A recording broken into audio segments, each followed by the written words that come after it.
together because I think these veteran players and this roster that we're going to harp on it a lot this season. They've played together for a whole year. Yeah. I think they're going to be able to pilot this one a lot better than I think Gen G is still figuring out their synergy with this one, which is a lot more nuanced and complex. I agree. I also think that T1 have a lot of different ways they can play their composition. The 4-1, obviously, fantastic. But let's get into it once we get onto the Rift. Here we go, guys.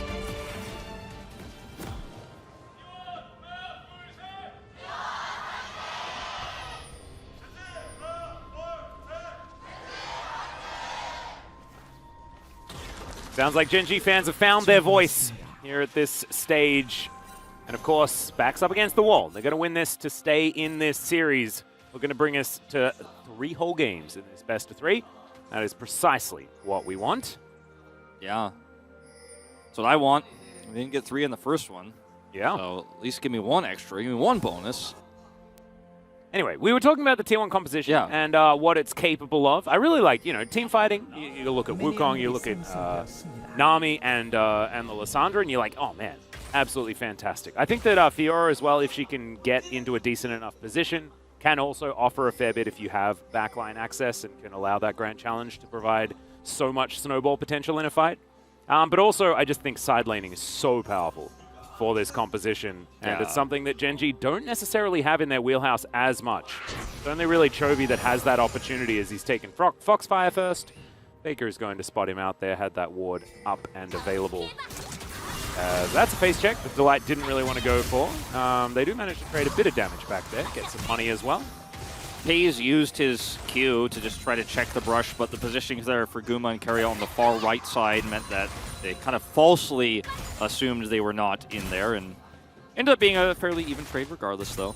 Level 1s here with these 2 squads. And a trade like that is good. Nice shield here on the Pays. Yep, playing it well. Ebb and flow value, not exactly the most massive. It's all right. We will reserve judgment for the moment, just fighting for level 2. Now these 2 bottom lanes. It's been a while since we've got to see Doran's Jace. A champion that he's not up there in our top 3 Jaces in the LCK, I wouldn't say, but a champion he's very good at. And it hasn't been meta for so long that I'm excited to see what he's able to do with it. I was hoping maybe we get some Kana Jace earlier just because it's one of his iconic champions. And he is Zeus Jace, for example. Zeus, yes. Zeus also. He didn't play it as many games as Kana has, but still just picked up right where Kana left off in a lot of ways. So we'll see how he does on this matchup. Yeah, Delight taking a heck of a lot of damage there. Pays trying to trade back, but it's just not working. As you can see, T1 in a great position. They did have to invest the heal. Delight did as well. So good position here for T1. Just a little bit of bottom side. You talked about it earlier. There's a little bit of all-in potential at level 2 with this, but it's not with the health bars the way they were in the trade that Delight took previously. So we'll just back away, a heal down, but traded, as you mentioned, and going to back off here with the wave pushing. Shouldn't lose too much. Yep. Be able to go back, grab a bit of a longsword, something like that, and head back towards this lane. Delight waiting for a little bit more. Wanted to guarantee that he can make it as well. Waited for that last little potion so that he can be a little bit more healthy. Ona starting off this Rift Scuttler. Peanut doesn't spot him out there, and in fact, Ona just very sneaky monkey. Level 4 for both of these junglers. Chovy rotating over. Faker relatively low there as the flash has to come out. Really nice bait there from Faker. Didn't want to overcommit because he was relatively low. Still manages to get the flash out from Peanut. Couldn't afford to risk it. Raindrops keep falling on Peanut's head in this one, man. He doesn't actually scry Owner and then is caught by the potential all-in from Faker there. Has to flash, loses flash early, loses both scuttles. Yeah. And this is a matchup in the top side of the map where Jace needs help early. Isn't going to be able to all-in on his own, and that's why both junglers path top side, and Peanut just kind of loses that war by default, loses bottom scuttle too. There's nothing going his way this early game. And yeah, 16-1. Chovy's pretty good at Ahri. Yeah, he was undefeated for quite some time last year. Took a while before that first loss did come through. I want to say it was against Damwon or something too. Like it was against a high-profile team that he did take that first loss. It's crazy. And it probably wasn't his fault as well, you know. Yeah. But anyway, definitely one of his signature picks from 2022, and he's already having a great time in the lane against Faker. As okay, be a little bit careful, guys. That's a lot of minions there. Hayes does have his barrier up. Yushi, bit of a trade, but really nice shielding there, and the barrier coming through as well. Oner coming round. Hayes going to avoid the bubble, uses it to get a little bit more damage there as well. Good positioning from Peanut to make sure that this is still a 2 versus 2. Delight still at full health. Hayes the one tanking up the majority of the damage. With both junglers here, neither of these bottom lanes really wanting to overcommit. Hayes with that refillable potion actually has such a nice edge here as they win the war of attrition with the health, and Delight's just going to help push this through. Peanut's over here at a really nice timing, and with Chovy having mid-prio, this is actually going to be, looks like maybe a setup for a 6-minute Drake take. The back timing here. Not going to get too greedy, however, here, and we'll actually just take the free back instead. Still early days here, low damage. Yeah, so not going to rush that one down.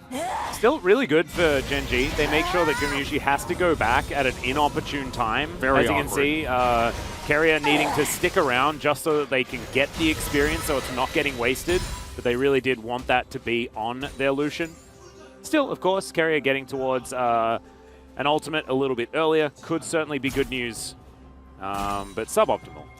You could say. Yeah, when these two bot players are not united, it means that Paze gets a lot more freedom to just farm carefully, and even when the wave is this far up without the Nami here, you can kind of be annoying. Faker looks for the root here. Yeah, see whether Chovy can find the charm. He does not. Now Faker can continue the onslaught. Just out of range of the Q, as you can see, but still wanting to play this one out. Orbit Deception looking for minions. Chovy known to do that from time to time. Very scary there for Chovy, as Faker has unsealed the Ignite. So there's actually some real kill pressure there. You do lose, of course, the Electrocute with this, but if you can get the Ignite damage, it's the next best thing, and an all-in potential like that. Chovy does respect it and backs away.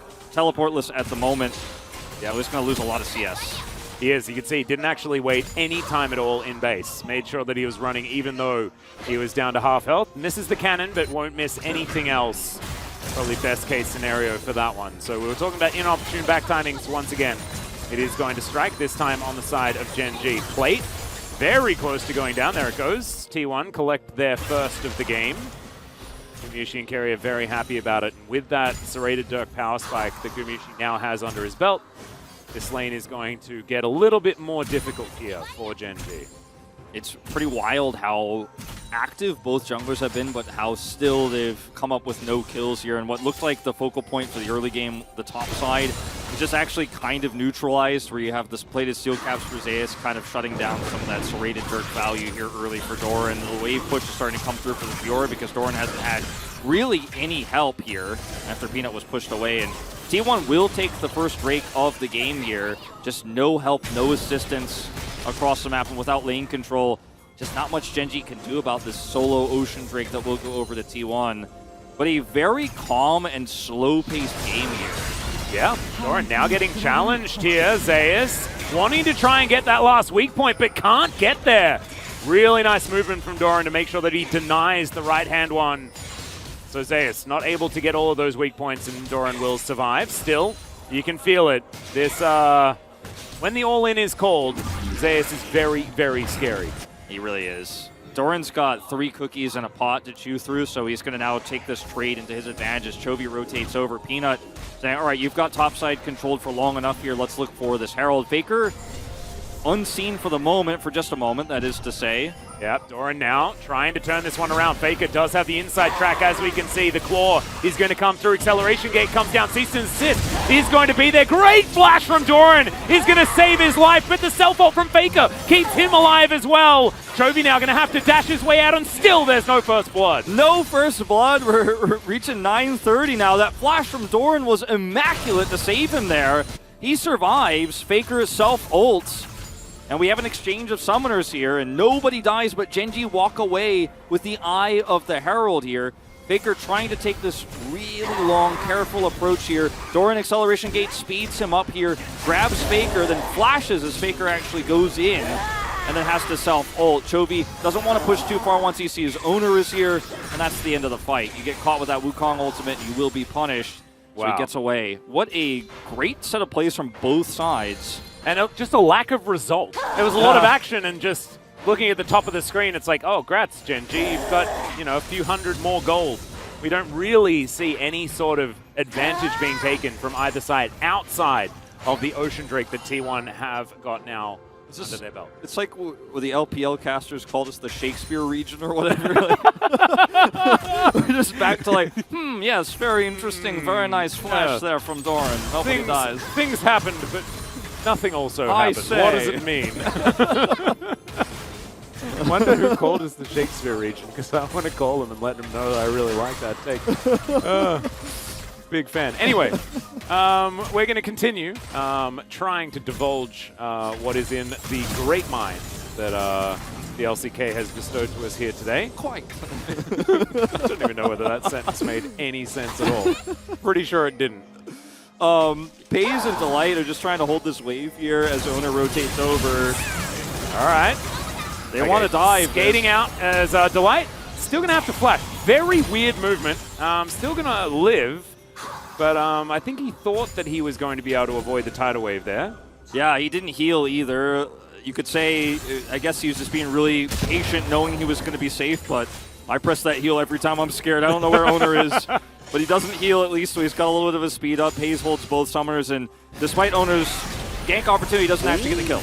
Almost picks up a turret shot there to Zeus, but instead holds on to everything. In fact, oh, no, never mind. He presses the Grand Challenge, but still, I believe, had the riposte available. Okay. In goes Shelly, looking to try and give Chovy a little bit of extra money. I feel like Chovy's amount of agency this game is going to be a lot higher. Even though he did get a lot of CC down, I think something that stood out to me of what Chronicler was talking about was the build giving him not enough damage. Made it look like Chovy wasn't actually able to really do anything to change the outcome on a lot of the team fights. I think in this game, he will have a little bit more of that added back. So that is certainly something to look out for. He can look for picks, obviously, on the Guma Keria, but he also can punish an aggressive move from Faker. If Faker ease in, he can charm him and then ruin his day. Force him to self-ult instead of ulting Paze. He can charm Owner when Owner's trying to engage. He can charm Zeus, if he doesn't riposte it perfectly.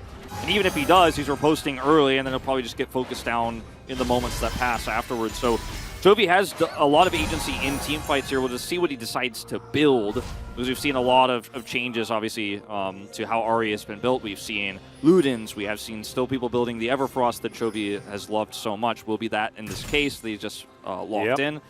And then we'll see what he buys second. Horizon Focus was meta for a little while. We've seen Shadow Flame. Dark Seal, good for cost, but hasn't gotten him anything just yet in a zero-kill game. Yeah, exactly. And I think that Horizon Focus, we actually saw in Challenger, picked up a little bit. I'm not a huge fan of it on the Ahri. I just don't feel like you get enough value for it. Something like second item Shadow Flame doesn't seem too bad, especially with Boots of Lucidity built up. That's what I'm thinking. We'll see where Chovy does decide to go as the charm goes wide. Oh, and misses the cannon. Oh, no. How unlike Chovy. I was half expecting the game to pause. Like, there was a bug. The cannon, the money didn't come up. Sometimes when you watch Chovy CS under turret as RE2, you're like, did he just look at the minions and make them disappear and get the money? Like, what did he actually do? How did he hit that? That's impossible. Not in this case, I suppose, but he's normally the IRS's minions, but he's not so much in this particular game. There's nothing he's gonna miss. Yeah, he just audits the lane. That's what he does. I like how we've had our first day was pretty high paced, and now we're at the LCK lull state forever in our second game of the second series. Yeah, I like it. I'm into it. I feel like we haven't had enough of this. We were commentating Challenger, of course. Now we have a global broadcast of that, which is been a whole lot of fun. But there's so much action, man. They keep fighting each other and stuff. I'm not used to it. Not a huge fan. Look at that. That's what I'm used to seeing. A charm going down on a Warrior Trickster. That's what I like. Not a lot of outcome. T1 want to actually set up for this, and they are in good position. Guma does have his Gale Force, so this is a really nice spike to fight for before Paze actually has his Immortal Shield Over. They're going to TP commit. Yeah. Oh, look at this. It's just Gen G picking it up. T1 were in position, but they've decided that, no, we're going to respect you. And this is another T1. Okay, let's try to cross-map the Fiora top side. This time, Gen G may actually be able to punish, and obviously plates have faded away, and Zeus only has a cannon wave, so it's not like they're going to say, aha, we'll grab some plates or a whole turret. Just going to try to delete some minions here, but it's a cannon wave, so Doran loses very little. And Plate Gold, with that Herald going through, pretty massively favoring Gen G. In fact, it is the only reason Gen G have a gold lead. The gold lead is almost exactly the plate lead. So otherwise, all of the CS basically even. If you sort of weigh it out with the slight advantage for Guma and slight advantage for Doran, Gen G are going to be able to take their second Herald. So for all things being equal, we would have liked it if T1 had have picked up that second one. Not going to be the case. Control of the neutrals starting to come through here for Gen G. And it feels like the macro has improved a little bit. However, this is the stage of the game where Gen G started to fall apart on that front. It was when T1 started to make more plays. And we haven't seen that happen just yet. But we're not going to rush them. This is the LCK. No, you know? yeah. It was Shakespeare's region. No, exactly. It's slow and steady. Rome wasn't built in a day, Wolf. No. Shakespeare was an LCK fan, by the way. It's in the tablets. It was written. Yeah. It was written. I think Plato wrote about it at some point. It was in the lost texts of Atlantis, which I have at home, but my mum doesn't want to show anyone. It's really weird. It's really strange. Know, it's like really important for history and stuff, Ma, but like, I don't know. She seems protective of it. It's fine. I mean, look, family heirlooms are important. Yeah, I guess so. But, you know, so is human history. Well, at least you were able to tell everyone about it now, so the secret's out. Yeah, the truth has been told. Yeah, we're going to have someone pay a visit to my mom's house, I think. Let's see where they drop the second Herald, because topside is kind of the easy angle, but it's also arguably the least impactful right now. If you could drop it in mid, you open up a lot of the map and open up a lot more opportunities for Chovy to look for picks as we're setting up for Drakes and future Barons and stuff like that, but it's a pretty healthy mid turret. So they get the Herald and they get the gold from the Herald, but utilization of it right now in such an even game state is going to be difficult. And I think based on the movement we see on the map right now and the ping we see there on the Tribrush top, they are going to drop it top. But it's, again, not going to be the most impactful Herald, just a little bit of extra gold in the pockets of Gen G here. Yeah. Doran's, he's right on his way to his Muramana. He's at 250, does have his Eclipse online. Like, he's in a great spot CS-wise, and if he can pick up that turret gold, it'll feel good too. Oh, Faker just going to go straight in with the ultimate. Now they're going to try and chain the CC. Doran will go down, but now Peanut, can he actually get the tidy up? Goes for the easier target there. Does manage to lock down the kill in the end as Faker gets himself out. Grand challenge issued here onto Peanut. Zeus was thinking about a dive against two people, decides against it in the end. First blood did go over to T1. Gen G immediately answer, but the extra gold will be in T1's hands. Demolish here for Zeus, just going to put a little bit of extra turret damage down. Keria has roamed up here to try to defend Zeus' push. He wants this turret so badly. Great riposte is going to come through. Acrophism to augment it as well. Tidal Wave comes down and does manage to make sure that Peanut isn't getting out of there, but they still have a turret, guys. That was a bit dangerous. Yeah, Ring of Frost looked like it missed there too, so not going to have any extra damage on the Peanut. They still will force the turret down, but it's a free turret bottom side without a whole lot of resources committed. So Chovy is going to take this one down. So cross map here pretty even in this case. As I may have caster cursed Doran moments ago, saying he's like right on track. They want to drop that Herald down. But T1 gets No, they did want to do that though. Yeah, you're right. They did. Unfortunately, T1 was just ahead of the game. And by the time Lulu gets here, Doran is he's just dead. Faker's stopwatch perfect. And then they split up here. Delight's like, all right, I'm going to polymorph Faker so that he can't E, but he does get to E afterwards anyways. Roots Peanut for the TP that Zeus puts in, and Zeus is like, all right, now we're committing top. We're going to force this down. I have Demolish. And it's traded turret for turret, top and bottom. Finally, Rowan will get the stop one. The Rift Herald is timing out, so they'll probably just try to force it to crash mid. Yeah, you have actually, to expect. This in the end actually works out well for Gen G, Great right? timing, Because yeah. they traded the bottom out of turret. Chovy was just down there taking that the whole while, so kind of works out all right. Yeah, Doran gets it without Herald. Now they can use this Herald to try to set up for Drake. Yep. It's a little bit early, but still going to give them a lot of power for setup here. And if Chovy is unseen, if they don't know the angle he's taking, look at him sweeping here to try to clear vision, identify what T1 can see. You can try to threaten Faker here.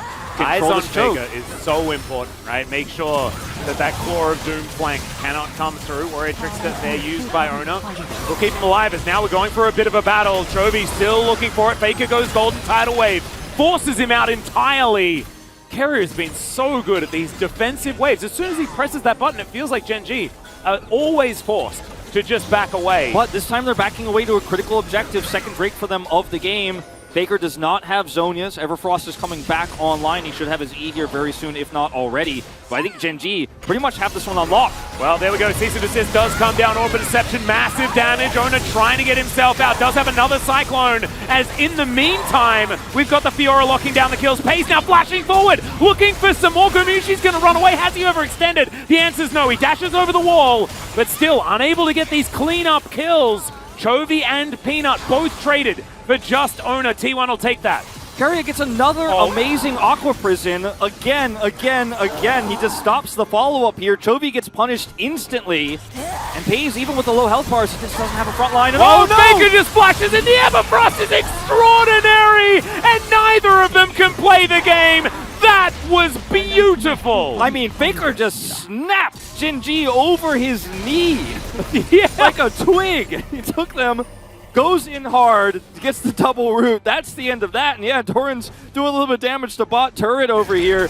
But suddenly, at the snap of Faker's fingers, T1 have taken a lot of control. That was a welcome to the map. LCK, or a welcome to Gen G, I guess, in Delight's case. We're going to check this one out one more time. Look at the knock-up here onto Chovy. He just gets burst down by Guma, so that's a lot of damage gone. FaZe ults here, but Peanut is in no man's land. Doran, not tanky, doesn't have any survivability, so FaZe just can't keep chasing. There's no frontline for him. There's no traditional tank here. It's a Jace. The comp is very awkward. And this one, Faker just goes, snap, bam. Yep. Oh my goodness, that slight movement to get the gorgeous angle of the Everfrost, just amazing. Chovy now trying to escape this one, not going to be able to do so. The Frozen Tomb does come through. Doran wants to try and take down Zeus to at least trade one back. They will be able to get that one. Wild Growth onto the Jace, but he just gets culled. And Gen G unable to rotate down in time. Still, the gold is even. Yeah. Like, even though all these incredible plays are happening and everything like that, it's no one's really been able to take a huge gold lead. Yeah, the but gold, T1 seem in control of this game. A lot of the gold, you mentioned was in the plates. You could see a lot of that in Doran's, ability to control side lane against a Fiora, by the way. Pretty impressive stuff here, what he's been able to accomplish. He's been given a lot of extra time. He's got a 40 CS advantage. I think that's part of why Gen G still holds technically a gold lead very slightly here. FaZe, this is not where you want to be. Yeah, that is absolutely not it. That is the chain of CC, Lissandra, and as well paired with the Aqua Prison that is then so easy to land. A little bit of a rookie mistake there from FaZe to stand underneath that turret against the list. I mean, against a lot of other champs, a lot of other compositions, you feel pretty good about, oh yeah, I'm under turret here, but you've got to respect it. I like that we just get it again, Yeah, wow. I mean, the follow-up Aqua Prison, the Everfrost, everything is perfect. So good. This is Zeus getting caught moments later, of course. This was the beginning of the last fight, so that's what it was. They thought they caught Zeus, but it was kind of the other way around. Yeah, and then I don't know if we'll get the replay of FaZe staying under turret here. Really unfortunate. Ends up being a trade here. This is the FaZe one where it's like, I want those minions. I need to get fed. I need to get farmed. Well, you got farmed. Yeah. It's just not in the way you wanted to in this case. But yeah, like you say, rookie mistake. And we don't see this level of coordination on all of our LCK teams. Like, I think all are capable of it, but T1 will do it every time. You definitely don't see it in Challengers just yet. So, welcome to the LCK. Welcome to coordinated punishes of Azeri. Exactly. Well, Gen G going to get spotted here in the Faker Brush. Sorry, the Fnatic Brush. I say Faker Brush because he's hide and bush, So, he kind of took over the legacy. But now, going to get spotted, so Gen G now going to go for it once again. Doran and Chovy lying in wait. That is the charm onto the Warrior Trickster. Good fingers. Owner's reaction time to these attempted charms is really good, and he has not really been punished very much for his positioning and his ward clears here on the Wukong. As Gen G trying to set up for a potential Baron fake and turn, but Doran isn't here. It doesn't have a crossfire angle to actually get accelerated shock blast damage off, so he's just going to kind of have to hover back towards this wave.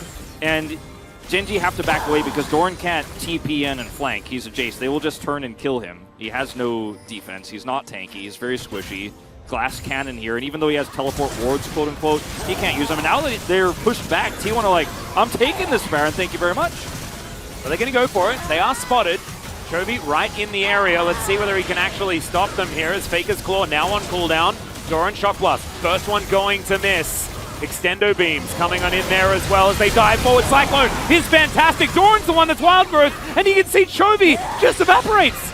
He was there, and then immediately he was not. As now T1 just back off towards the Baron once again. Faker still has an exhaust, so if there's going to be a Zeri moment, she's going to be tired halfway through. Yeah. That Shock Blast is dangerous though. Still, Faker's going to come on forward. They're peeling off. They do not want to go for any sort of 50-50 as Peanut off towards the side. Has to Vault Breaker, but there is the Zeri ultimate, and there goes the Zeri entirely. T1, they just find these little moments after moment.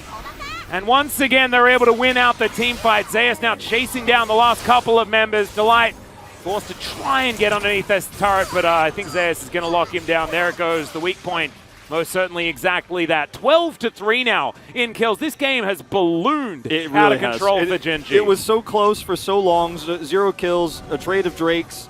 You know, Doran getting some advantages in the side lane. And then all of a sudden, Faker gets his stopwatch. Perfect play topside. Gets Zhonya's. Great play around Drake. And every single claw he extends, whether he takes it or not, gets a reaction. Well, we're going to see whether Faker can survive this. The chaining of CC was almost great until it wasn't. Faker may not even die. He does eventually go down, but they trade immediately. Peanut has to try and get out of there. The Baron is being ignored because a double kill is required for Gumayusi. He's now 6-0-5. Absolutely massive on this Lucian right now. And Faker's ult was probably not 8-10 seconds away. If this comes a little bit later, he actually can self-ult and buy so much time, but he just sacrifices himself in order to win the fight. Look at these claws here from Faker. Gets on top of Chovy. He's dead. He's done. It's over. Does it again on the Pays moments later with the Everfrost. And every single time Faker puts the claw out, the rest of Gen G has to part like the Red Sea. Yeah. And Pays is trying so hard to get in there and do some poke damage with the Extendo Beam. Faker comes in, team's now kind of cut in this awkward half and half situation. Peanut's on the wrong side of the fight. There's the ult coming through. Everfrost, Pays is dead. This is just clean team fighting out of T1, straight up. Yeah, it's just really nicely done. Pays a little bit of an overstep there. I think you can feel a bit of frustration in the guy. 0-3-0 on this Zeri. And this time, like last game, in a great position, had a lot of kills. We are going to go for a little bit of a fight here as Peanut does manage to find Zeus. Riposte now on cooldown, he's dead. Can T1 get anything off the back end of it? There is a Drake alive, soul point available for T1 if they do want to go there. But if Gen G can just get all 5 members down here, this is their opportunity. And even though Zeus isn't necessarily a huge teamfight threat for this composition, he still certainly is a big thing missing now from T1's composition. All the charm connects onto Gumayusi. Tidal Wave once again getting triple value here as Gen G are just going down so low pace. Gets wild growth. It's the only reason why he survives is now Peanut is just fighting against Faker, trying to get him off this flank. As Doran now just going to get taken down. Oner doing so much damage alongside Gumayusi on this Lucian. Chovy now will find Faker. They'll get at least one. No, they won't. Never mind. I tell a lie. He's just going to make sure that he survives. Self-ults, get a bunch of health back. Still has Zhonya's, by the way. Yeah. So I don't know why I was... sometimes, you know, it's been a few months. Hey, look, it looked like he was going to die to Gen G, that's for sure. Yeah, they committed everything, and he's like, nah, I didn't even Zhonya's, man. That's a longer cooldown than my ult. Oh, Chovy. Oh, that's a really nice riposte. Zeus sees Chovy just briefly. His ghost is coming up. Yeah, Everfrost going to be dashed out of, so... This game, man, it just went from 100 to 0 to 100 rather for T1 so quickly. I mean, 0-0 for the longest time. We went 1-1, and now it's 17 kills to 5, and T1 are just punishing over and over and over again. This all starts off with Zeus getting dove on. You riposte really well, buys a ton of time. Look at how quick the reaction is here from T1. They almost get over there and turn this. This fight is a mess, unfortunately, for Gen G. The Tidal Wave placement is so beautiful because you either have to walk into the open arms of T1 or get stunned. Pays gets taken out basically instantly, has to get Wild Growth, but can't come back into the fight. The damage from the Gale Force nearly finishes him off, and now he's just completely out of the fight, and they're cut into 2 halves here. T1 are like, okay, we'll fight a 4v2 over there and a 4v2 over here. Faker has self-ult and Zhonya's he doesn't need. There's just no winning for Gen G in this game. It's just not happening. They're going to need some sort of miracle. There is no Infinity Edge on Pays. However, Gumayusi has one. He's also got a BF sword as well, just hanging out next to it. Shock Blast is going to reveal that this Baron is not long for the world. Gen G might have some sort of opportunity for a steal, but you can see that Peanut is pretty far away, and there it goes. Owner gets over the wall. Peanut just going to press the button. The flash forward from Faker to try and dedicate himself to the fight. Now it might be an opportunity for Pace. He picks up the first one, but Zeus has found the backline. Riposte is fantastic against the stun as Peanut gets himself out, and Zeus says, nah, that's my double kill, and that is no Zeri certification for you, Gen G. They're going to have to run away from this one as well. The Baron now in their hands, and a Baron in the hands of a Fiora is a very dangerous prospect if you're up against it. And Gen G's composition is just so complex. We talked about the nuances of how you have to play this one out, and there's just too many threats on the side of T1 and this far ahead. No matter how perfectly you play, you're not going to have a winning team fight at this stage, and they're not playing it out perfectly. There's still some holes in terms of the synergy and the communication here. Doran played it well, dodged the initial tidal wave with his Ghost Blade, but dies instantly anyways. Pace can't do much alone. And everybody is both so dangerous, but also so unkillable on the side of T1 right now. It's hard to win in any respect as Gen G here. And yeah, T1 have Soul Point. They've got a Baron buff. The map belongs to them. Let's watch Doran. He Ghost Blades away from this. Shock Blast Owner, and then he's like, I don't know, I want to do something. I've got the ult here. Faker flashes in, and then Doran just instantly dead. Peanut has to stop watch. And they split him up. Bubble onto Pace as well. Pace can't kite back. He's not able to do big damage on this fight. He just instantly gets followed up on.